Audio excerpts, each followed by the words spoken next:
Last week on the show, Stephen A., you said you don't believe Odell Beckham Jr. has been a disappointment this season. That's right. Lose again. 2-6 is Browns team. 1 TD catch on the season. You still feel that same way? Absolutely, positively. And I want to say, I want to sit up here and make television by calling out my boss. I'm really sick and tired. Our boss is Dave Roberts. You understand what I'm saying? He wasn't Russ first thing. I'm really getting sick and tired with his wannabe debate itself. Look, come on this set and debate us, because he's the kind of dude that thinks that Odell Beckham Jr. should be gone. Let me tell you something. I'll tell you why Dave said that, because Dave likes when people win. And we haven't seen much winning Dave from likes Odell. Dave likes when they win. Dave likes when they win and when they're not a headache, because Dave don't like taking aspirin. The bottom line is this: Odell Beckham Jr. is worth the damn aspirin, okay? It's not his fault what's going on in Cleveland. You guys both have Dave all wrong. He don't like anybody. He hates. No, he got love for me. No, I'm talking about the athletes. That's true. Okay. Dave will get on everybody. You know what? That is true. I don't know. Listen, Dave Roberts will trade Michael Jordan in his prime. One bad game is all. He gotta go. Here's the deal. That is true. But I will tell you this, though. Odell Beckham Jr., he's not at fault here. Odell Beckham, it ain't his fault that he's wide open in one-on-one coverage in the flat. Let me say this. And Baker Mayfield don't know the audible and to get that ball to him. It ain't his fault that Freddie Kitchens can't call plays correctly. It ain't his fault that John Dorsey decides to give the head coaching job with all of this talent to a novice in Freddie Kitchens. That's not Odell Beckham Jr.'s fault. Game at Lambeau? So they ain't got nothing to do with yesterday. They ain't got nothing to do with yesterday. They don't have anything to do with You know what? It does. Wait, it does. Not this season. No, it does have something to do. Maybe with not yesterday, but with this season, the playoff game. Let me tell you why. Go ahead. Don't get it twisted. You're right that he has not been targeted enough and that he can't throw himself the ball, although if one player who ever lived could throw himself the ball or kick it to himself, it's Odell Beckham Jr. He might be the greatest athlete on earth.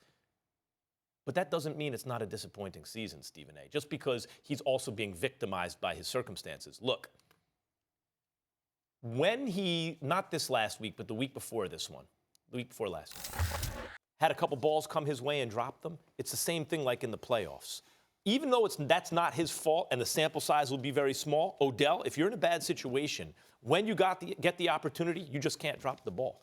Never, that's right. Nope, not with the game in the balance, not when they hit you in your hands. You can't drop the ball. He's done that a couple times. Now, you're right, yesterday in particular, it was glaring. Marcus Spears tweeting at me, not to Adam, like, he's right. If Odell is alone in single coverage, you cannot miss him. And let me tell you the real danger, and I told you last week, and now, Stephen A., I think it's happened. Odell went into a situation he wasn't going to chirp, he'd be fine, because he looked around and thought, baller, baller, baller. Game recognized game. Real recognized real. And his quarterback, after he played with an ancient Eli Manning, he had to be champing at the bit to play with Baker Mayfield, who looked like a stud second half of last season, with Freddie Kitchens as his offensive coordinator. Here's the number one thing that's going to ruin the Browns. If Odell looks at Baker Mayfield and says, that's not a baller. If that's what happens, if Odell's looking at Coach and being like, nah, Coach is putting him in a bad situation, they can survive that. But if he looks at his quarterback and goes, and that's what it started to look like to me yesterday, is he's looking at Baker and being like, how do you not even look my way in that situation? That will undo everything. Max, you're so wrong about this. First of all, we got a quarterback here looking like the second coming of Ron Burgundy. Not Napoleon Dynamite. Ron Burgundy. I don't mind the mustache. Ron Burgundy. That's number one. Napoleon Dynamite's such a good movie. I understand that, but Ron Burgundy, hilarious. that was great too. Okay, but when you look at Baker Mayfield, that's what the hell he's looking like. You got a coach that wants everybody to be in shape. Clearly, he's not. You got a general manager, a boss, an executive that's letting a one-year guy and his first-year quarterback make the decision as to who's going to be the head coach. You go out onto the football field, and a guy in Odell Beckham Jr. Let me remind y'all of something. There have been 8 games played by the Cleveland Browns. Odell Beckham Jr. has 2 games of over 100 yards. He has 1 touchdown this entire season. He's been targeted a grand total of 4 times in 8 games in the red zone. There is no excuse. Don't give me Odell Beckham Jr. I have never in my life felt the need to come to the defense of Odell Beckham Jr. more than today. He is being victimized. Well, He's after playing with yesterday, a that's true. quarterback and for a coach that ain't ready. Let me just say, Molly, yeah. I'll give you just 1 second. About yesterday, I cannot argue with you. That was inexcusable. They didn't look his way. Yeah. They didn't look his way. Can I just say something else? What about the deal with the cleats? We already had the cleats thing last time. I mentioned it. Like, what is the point? of doing that kind of stuff, that nonsense, if you're so focused on winning? Let me tell you this. First of all, we've accused Odell Beckham Jr. of wanting attention in the past, right? Has any of us ever accused Jarvis Landrys of that? Never. The fact of the matter is we don't know what's going on. We don't know what the reasons were behind it. It could have been for personal reasons, not endorsement. It could have been anything. All I'm going to say is this. Regardless, you know the rules coming into the game. Yeah, we just had it with the watch. It annoys me. Once again, Jarvis Landry violated the rule, too. They both had to change their cleats at halftime and come in. But Jarvis Landry is his own man. He don't do something just because Odell Beckham Jr. does it. He didn't do it in the past. So the point that I'm trying to make to you is that at the end of the day, you have to hold both of them accountable and ask yourself this question.